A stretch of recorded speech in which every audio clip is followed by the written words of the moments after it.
Hi viewers, welcome to our channel. నేను మీ రాహుల్ అయ్యర్. నాతో పాటు ఉన్నారు సినీ క్రిటిక్ విజ్ఞాన్ దాసరి. రీసెంట్గా గత 10 రోజుల నుంచి యూసఫ్ గూడాలో జరిగిన ఒక దారుణమైన హత్య, పుట్ట రాము అలియాస్ సింగోటం రాము హత్య కేసులో పోలీసులు ఎట్టకేలకి ఛేదించారు. అసలు అది ఎక్కడ స్టార్ట్ అయింది, ఆయన ఒక కొల్లాపూర్ బీజేపీ నాయకుడిగా అసలు ఎలా ఎదిగాడు, ఆయన పుట్టుపూర్వోత్తరాలు ఏంటి, ఆయన ఊరేంటి, ఆయన ఒక సాధారణ లోయర్ మిడిల్ క్లాస్ ఫ్యామిలీ నుంచి వచ్చి ఇంత రిచెస్ట్ పర్సన్గా ఉండి హత్యకి గురైన కారణాల వెనుక ఎవరున్నారు ఏంటి అనేది నిన్న జూబ్లీ హిల్స్ పోలీస్ స్టేషన్లో విలేకరుల సమావేశంలో మాట్లాడడం జరిగింది సిఐ గారు. సో దీన్ని బట్టి మనం అసలు సినీ క్రిటిక్ విజ్ఞాన్ దాసరి గారు దీని వెనకాలన్న స్టోరీ ఏంటి, కథనాలు ఏంటి అనేది జనాలకి తెలియజేయాలనుకుంటున్నారు. దాసరి గారు నమస్కారం అండి. నమస్తే అండి.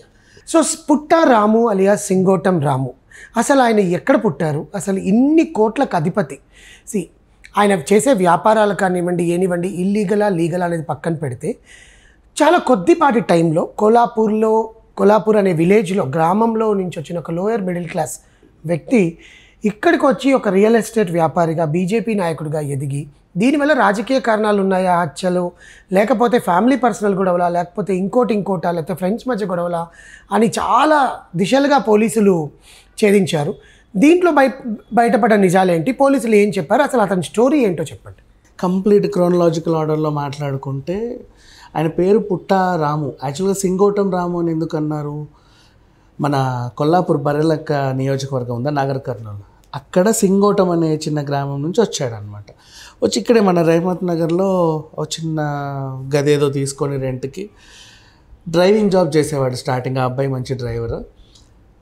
తర్వాత కొంచెం అక్కడిక్కడ చేయడం ఎందుకు, మనమే ఏదైనా చేసుకుంటే బాగుండు అంటే ఇతనికి ఏంటంటే ఎప్పుడైనా సరే సొంతగా ఎదగాలన్న ఆలోచనలు ముందు నుంచే ఉన్నాయి. సో సిటీకి వచ్చి ఏదో రకంగా డ్రైవర్గా జాయిన్ అయినా సొంతంగా నేనే కారు కొనుక్కోవచ్చు కదా, నేనే నడుపుకోవచ్చు కదా అంటే ఆ టైంలో ఊబర్, ఓలా వీళ్ళు ఏం చేసేవాళ్ళంటే లోన్ లాగా కారు ఇచ్చి వాళ్ళకి ఇచ్చే దాంట్లో కట్ చేసుకునేవాళ్ళు. అట్లా ఒక సొంత కారు వచ్చింది అబ్బాయికి, దాన్ని తన కారు లాగా నడుపుకునేవాడు, చక్కగా బాగానే ఎదిగాడు. ఈ క్రమంలో మళ్ళీ అంటే రోజుకు 10 మంది ఎక్కుతూ ఉంటారు, దిగుతూ ఉంటారు కారు అన్నంగానే. అయితే ఇప్పుడు మీకు కార్లకి స్టిక్కర్లు వేస్తారు తెలుసా మన రియల్ ఎస్టేట్ వాళ్ళు, కానీ కొన్ని ప్రమోషనల్లో భాగంగా వాడి కార్కి వాళ్ళ టౌన్షిప్ కానీ వాళ్ళ కన్స్ట్రక్షన్ సంబంధించి ఇట్లా స్టిక్కర్ వేస్తే ఎంతో కొంత ఇస్తారు.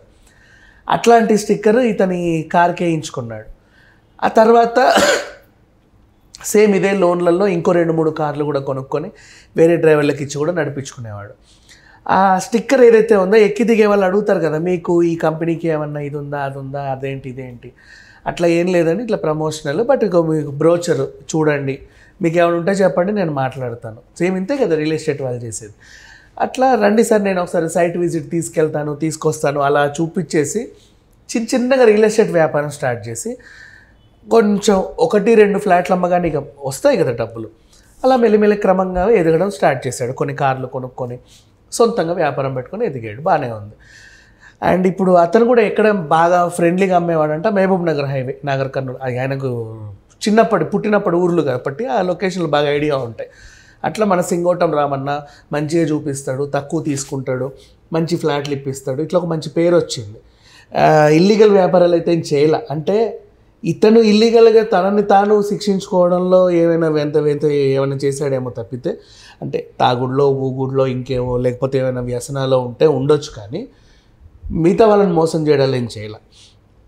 ఆ తర్వాత అక్కడ ఊర్లలో కూడా ఇతను ఎదిగిన తర్వాత పండగలు, పబ్బాలు, బోనాలు ఇట్లా ఉన్నప్పుడు వస్తారు కదా, సింగోటం అన్న అని, రమణ అనేవాళ్ళు, రామన్న అనేవాళ్ళు, రకరకాలుగా పిలుచుకునేవాళ్ళు. కుర్రోళ్ళు వస్తారు ఎప్పుడైనా సరే, ఒక మనిషి బాగా ఎదిగితే కొంతమంది ఫ్యాన్స్ వస్తారు, లోకల్ ఫ్యాన్స్, పిల్లలు. వాళ్ళకి ఒరే తినండిరా, తాగండిరా, ఎంజాయ్ చేయండి, పండుగ బాగా చేసుకోండి, వినాయకుడి విగ్రహం పెద్దగా పెట్టండి, బోనాలు బాగా జరిపించండి, ఇట్లా డబ్బులు ఇస్తూ ఉంటే ఒక ఫ్యాన్ ఫాలోయింగ్ ఏర్పడింది. సేమ్ మనకి లాస్ట్ టైం అఖిలేష్ లాగా అనమాట. అంతెందుకు అంతకుముందు మనకి చాలామంది ఉన్నారు, చికోటి ప్రవీణ్ అనుకోవచ్చు, ఎంతమంది ఉన్నారు లోకల్లో, కొంతమంది లీడర్స్ ఉంటారు, వాళ్ళకి ఫ్యాన్స్ ఉంటారు కామన్గా. అట్లా బాగానే ఎదిగాడు. ఇక్కడ కూడా ఫ్యాన్ ఫాలోయింగ్ బాగానే సంపాదించుకున్నాడు. ఆ టైప్లో అంటే చిన్న ఇంట్లో నుంచి మంచి ఫ్లాట్లలో ఉండడం, ఇల్లులు కొనుక్కోవడం అట్లా. నెక్స్ట్ ఈయనకి ఏంటంటే గోల్డ్ మ్యాన్ లాగా ఫస్ట్ ఒక గొలుసు వేసుకునేవాడు, తర్వాత ఇంత కొంతమందిని చూశాడు గోల్డ్ మ్యాన్ అని చాలామంది ఇంటర్వ్యూలు ఇస్తుంటే ఈయనకు కూడా నచ్చింది. ఉందిగా డబ్బులు ఉన్నాయి, ఏం చేసుకుంటే ఎక్కడో పెట్టుకోవడం, గోల్డ్ మ్యాన్. ఇట్లాంటి వాళ్ళని చూసినప్పుడు కొంతమంది ఇప్పుడు వీళ్ళకి కూడా కొన్ని రకాల వ్యసనాలు అలవాటు ఉంటాయి. దాన్ని క్యాష్ చేసుకునే క్రమంలో కూడా క్రిమినల్ మెంటాలిటీ ఉన్నటువంటి వాళ్ళు కూడా ఉంటారు. బేసికలీ ఒక వ్యాపారవేత్తగా ఎదిగి, రియల్ ఎస్టేట్ వ్యాపారిగా ఎదిగి, ప్లస్ ఆయన సొంతంగా నిలబడుకున్నాక ఆయనకి ఇంకేదో కావాలి తన పర్సనల్ లైఫ్కి అని అనుకొని వ్యసనాలకి దిగే వాళ్ళు చాలామంది ఉంటారు. నిజంగా ఇట్లాంటి వాళ్ళని చాలామందిని చూసా. కొంచెం ఎదిగి డబ్బులు వచ్చాయి అనుకో, బాగా తాగుళ్ళకి అలవాడిపోతే అది కామనే. ఇంకేమో కావాలనిపిస్తుంది. ఇప్పుడు ఆ చికోటి ప్రవీణ్ లాంటి వాళ్ళేమో క్యాసినోలు పెట్టారు, ఈ అఖిలేష్ లాంటి వాళ్ళేమో హోటల్స్ పెట్టారు, ఇంకేదో చేశాడు. ఒక్కొక్కడు అంటే ఇల్లీగల్గానే వెళ్తున్నారు. సంథింగ్ ఎక్కువ డబ్బులు వస్తాయి, షార్ట్ పీరియడ్లో వస్తాయి. ఇంకా కొంతమందిని చూసాం, గతంలో డ్రగ్స్ అమ్మిన వాళ్ళని చూసాం. సో ఈ రకంగా ఎదుగుతున్నారు. ఈయనకి పుట్టిన ఒక చిన్న దుర్బుద్ధి ఏంటంటే, మరి ఆమంతట ఆమొచ్చి ఇతనికి గోకిందో తెలియదు, ఇతనికి కూడా అలా వెళ్ళాలని ఎందుకు అనిపించిందో తెలియదు. హిమాంబి అనే ఒక కిలాడి లేడీ అనమాట, తల్లి కూతుర్లు. ఇక్కడ ఎల్ఎన్ నగర్లో ఉండేవాళ్ళు అనమాట. వాళ్ళ ఏంటంటే వచ్చిన అంటే ఇప్పటివరకు నేర చరిత్రలో పోలీస్ స్టేషన్లో 5 ఏళ్ల నుంచి వాళ్ళ మీద వ్యభిచార కేసులు ఉన్నాయి. వాళ్ళు ఎప్పటి నుంచి చేస్తున్నారో మనకు తెలియదు. అంటే అప్పుడు దొరికారు మొత్తానికి. అట్లా అదే పనిగా పెట్టుకుంది. అండ్ ఆ అమ్మాయికి బ్లాక్మెయిల్ చేయడంలో దిట్ట. అంటే లైక్ ఊరికే వస్తుంది, వీటుల దగ్గర రావడం, అట్రాక్ట్ చేయడం, వాళ్ళతో సరదాగా తిరగడం. నా దగ్గర నీ అవి ఉన్నాయి, ఫోటోలు ఉన్నాయి, వీడియోలు ఉన్నాయి, అది చేసా ఉండు, నీ సంగతి చెప్తా, నువ్వు నన్ను అట్లా అన్నావు చెప్తా, నీ మీద రేప్ కేసు పెడతా, నేను అలా చేస్తా, ఇలా అంటే వీళ్ళు వ్యభిచారిణి అని చెప్పి వెళ్ళరు, చాటింగ్లు చేస్తారు స్టార్టింగ్ సరదాగా. హాయ్, హలో, బాగున్నావా, నువ్వంటే నాకు చాలా ఇష్టం, నేను నిన్ను ప్రేమిస్తున్నాను, ఇలాంటివన్నీ చెప్పేసి ఇప్పుడు ఇవన్నీ వద్దు పెళ్ళైన తర్వాత ఇట్లాంటి కథలు పడి అయినా సరే ఇష్టంగా వాళ్ళతో వెళ్ళి వాళ్ళ మీద వ్యభిచార కేసు పెడితే నీ లైఫ్ పాడైపోతుందని చెప్పి డబ్బులు గుంచడం. ఇట్లాంటి బాగా అలవాటు పడ్డ ఒక కిలాడి లేడీ. ఇప్పటివరకు ఆమె గురించి ఎవరికి తెలియదు బేసికలీ. మరి ఆయనకు కూడా ఎందుకు అనిపించిందో, వాళ్ళ ఊర్లో బాగున్నాడు, ఈవెన్ బీజేపీ నుంచి నిలబడి ఒక క్యాడర్ని సంపాదించుకొని ఆ ఏరియాలో ఇతని ఓట్లు కూడా కీలకం. అరే మన సింగోటం రామన్నని కలవండి, ఆయన దగ్గర ఇంత బలంగా ఉంటుంది అనేది. పార్టీలకు అతీతంగా ఇప్పుడు మొన్న ఆయన చనిపోతే కాంగ్రెస్ నాయకులు వచ్చారు, బీజేపీ నాయకులు వచ్చారు, బీఆర్ఎస్ అందరూ వచ్చి ఆయన ఊరేగించి పాపం చేశారు. అంటే ఎంత మంచోడో అర్థం చేసుకోవచ్చు. అంటే అందరితో బాగుండే మనిషి. కానీ బయట ఎంత బాగున్నా లోపల వాళ్ళకంటూ కొన్ని వ్యసనాలు ఉంటాయి, దానివల్ల ఇట్లాంటివి వస్తాయి. ఇప్పుడు ఈ హత్య జరిగిన తీరు చూస్తే, ఇప్పుడు ఈ అమ్మాయి అతనికి ఏదో రకంగా పరిచయం అయింది, ఈమె వృత్తే అది. అతను కూడా తరచుగా వస్తూ పోతూ ఉండేవాడు. ఈమెకి ఇంకో కూతురు కూడా ఉంది.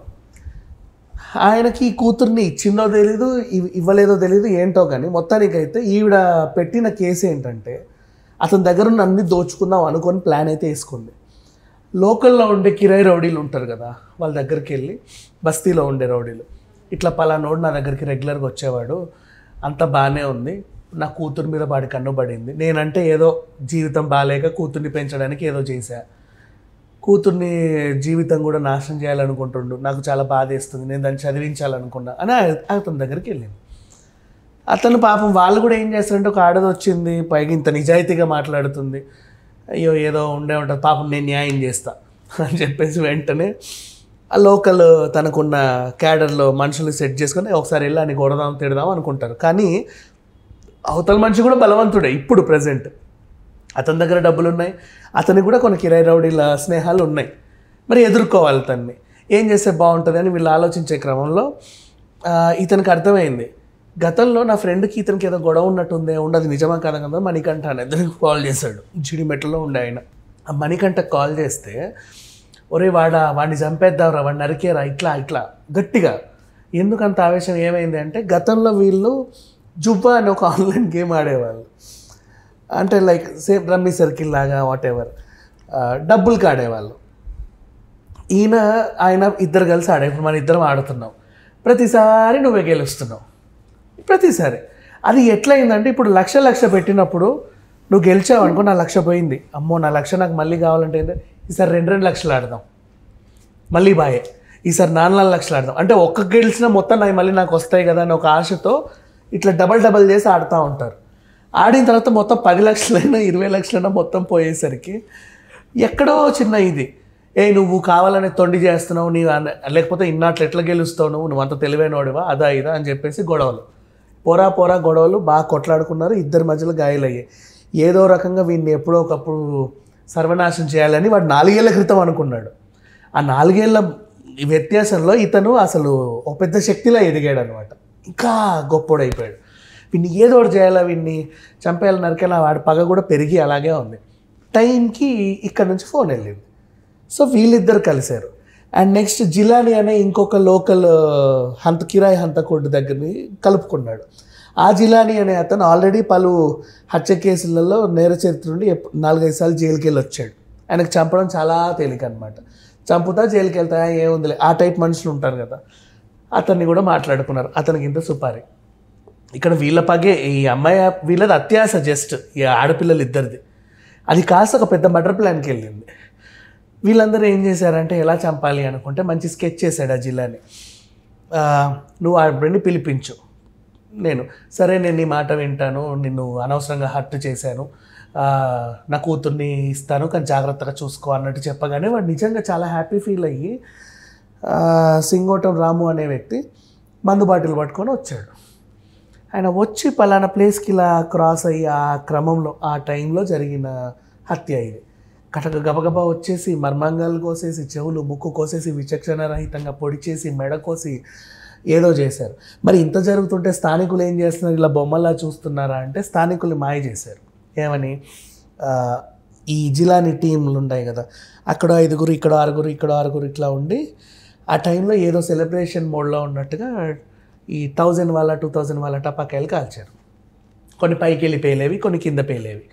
కొంతమంది ఏంటంటే దృష్టి ఇట్లా చూస్తూ ఉంటారు, ఏమవుతుందో ఇక్కడ చూస్తారు, ఇక్కడ పొగలు సెగలు పైన చూస్తూ ఉంటారు, టపా టపా టపా టపా పేలుతున్నాయి.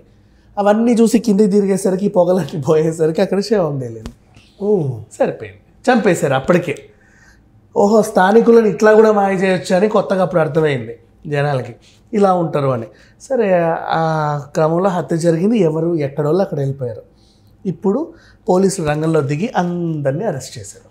అందరినీ అరెస్ట్ చేయగా ఈ హిమాంబి అండ్ ఆ కూతుర్ని పట్టుకుంటే ఒక్కొక్కటి, ఇప్పుడు ఆ జిలానీని పట్టుకుంటే వాడు ఆల్రెడీ మోస్ట్ వాంటెడ్ పట్టేసుకున్నారు. ఇంకొంతమంది రౌడీలను కోసం వెతుకుతున్నారు, అది కూడా ఉంది.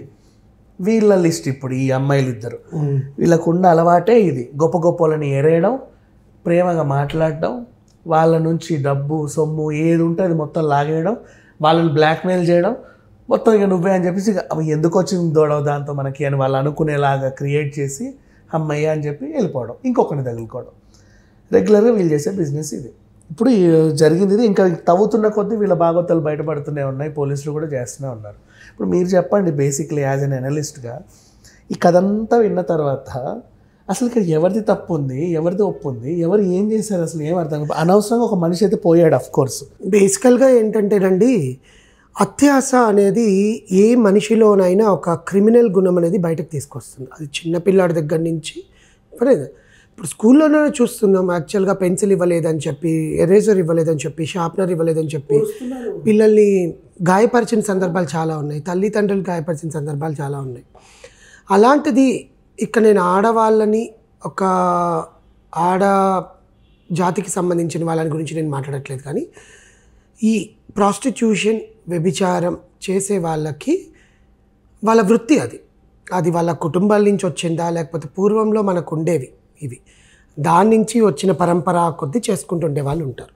కొంతమంది డబ్బుకు గతి లేక, కొంతమంది డబ్బు కోసం తన శరీరాన్ని పరంగా, అది తప్పేం కాదు. నీ ఒళ్ళు నువ్వు అమ్ముకుంటున్నావు, you are not cheating legally. కానీ చట్టం దృష్టిలో వ్యభిచారం అనేది తప్పు. అంటే నువ్వు 10 మందిని పెట్టి చేయించడం వేరు, నీకు నువ్వు చేసుకోవడం వేరు. నీకు నువ్వు చేసుకోవడం అనేది ఎంతవరకు కరెక్ట్ ఉంటుంది అనేది నీ శరీరానికి సంబంధించింది, నీ ఆశకి, నీ ఉండే నీడ్స్ అంటారు కదా, నీడ్స్కి సంబంధించింది.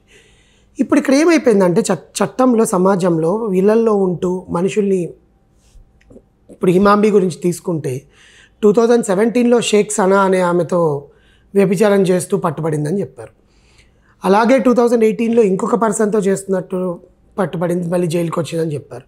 2019లో అలాగే చేస్తూ పట్టుబడింది. ఒకరిని మోసం చేసి. There are the different categories where people are addicted and people are behaving like this. So ఇందులో తప్పు ఆడవాళ్ళదా లేకపోతే యూనో వాళ్ళకి పడిపోయే మగవారిదా అనడం కన్నా ఇద్దరిది ఉంటుంది. రెండు చేతులు కలిస్తేనే తప్పు. You have to analyse whether it is needed for us or not. Sex is a part of a life. It should not become a life. అది న్యాచురల్గా రావాలి బేసికల్గా. కానీ ఇక్కడ ఏమైపోతుందంటే ఇద్దరు పరస్పరం, ఇక్కడ అబ్బాయిలు ఉన్నారు అమ్మాయిలు ఉన్నారు. బేసికల్గా ఆ అట్రాక్షన్ వల్ల ఏమైపోతుందంటే సర్వం కోల్పోతున్నారు, దాంతోపాటు ప్రాణాలు కూడా కోల్పోతున్నాయి. అదే జరిగింది మన సింగోటం రాము కేసులో. ఎదిగాక ఇంకా నాకు అన్నీ ఉన్నాయి, నాకు ఒక నాయకత్వం ఉంది, నాకు ఒక పరంపర ఉంది, నాకు ఒక గ్యాంగ్ ఉంది, నన్ను అభిమానించే వ్యక్తులు ఉన్నారు, నా కోసం 10 మంది వచ్చే వ్యక్తులు ఉన్నారు, నాకు సమాజంలో మంచి పేరు ఉంది, ఇన్ని ఉన్నాయి. నా పక్కన ఎవరున్నారు? ఎవరినో పెట్టుకున్నాను, వాళ్ళని నన్ను బాగా చూసుకుంటున్నారన్న భ్రమలో ఉండిపోయి ఇంకా ఎక్కువ అత్యాస అయింది. తెలిసిపోయింది ఆమెతో పాటు ఉండేది అది. ఈ మధ్య ఇవన్నీ కూడా మనం మాట్లాడుకుంటే ఈ పోర్నోగ్రఫీ చూడడం కూడా అలవాటు చేసుకొని దాంట్లో ఉండే ఇన్సెస్ట్ ఫీలింగ్స్ వల్ల వావి వరసలు లేని సంబంధాలు పెట్టుకొని ఆ కారణాల వల్ల అత్యాసల వల్ల ప్రాణం పోగొట్టుకుంటున్న కేసు అంటారు దీన్ని. సో ఇందులో ప్రాస్టిట్యూషన్ చేసేవారిది తప్పు ఉంటుంది, ప్రాస్టిట్యూట్స్ దగ్గరికి వెళ్ళే విటులది తప్పు ఉంటుంది. Depends upon the situation you have to act అంటాను నేను బేసికల్గా చెప్పాలంటే. నీకు అది చెడు అని ఏ రోజైతే తెలుస్తుందో చెడుని ఎప్పుడు దూరం పెట్టు. ఎందుకు చెడుకు దగ్గరగా వెళ్ళడం? అది మానవ సహజం, మనం చెడుకు దగ్గరగా వెళ్తాం, మంచికి ఎప్పుడు దూరంగానే వెళ్తాం. కానీ ఇప్పుడు ఇంత టెక్నాలజీ జరిగినప్పుడు, ఇంత సమాజంలో మనకు అన్నీ తెలుస్తున్నప్పుడు ఆ ఒక్క చిన్న క్షణం అనేది మనం కంట్రోల్ చేసుకోగలిగితే మన జీవితాన్ని మనం బాగుపరచుకోవచ్చు అనేది నా ఉద్దేశం. చూద్దాం, పోలీసులు హిమాంబిని ఆ అమ్మాయిని పట్టుకున్నారు, నసీమాని పట్టుకున్నారు. వాళ్ళిద్దరూ ఇంకెన్ని బయటపడతాయి, కొద్దీ బయటపడుతున్నాయి. ఇలాంటి వాళ్ళు బయట. ఇప్పుడు చట్టం ఎలా డీల్ చేస్తుందా, ఎలా ఉంటుందా అనేది పక్కన పెడితే ఒక నీతి అనేది నేర్చుకోవచ్చు. ఎవరైనా కూడా మీరు బతకడానికి ఏ పనైనా చేసుకోండి, దానివల్ల ఇంకొకరికి హాని జరగకుండా ఉంటే చాలు, మీకు హాని జరగకుండా ఉంటే చాలు.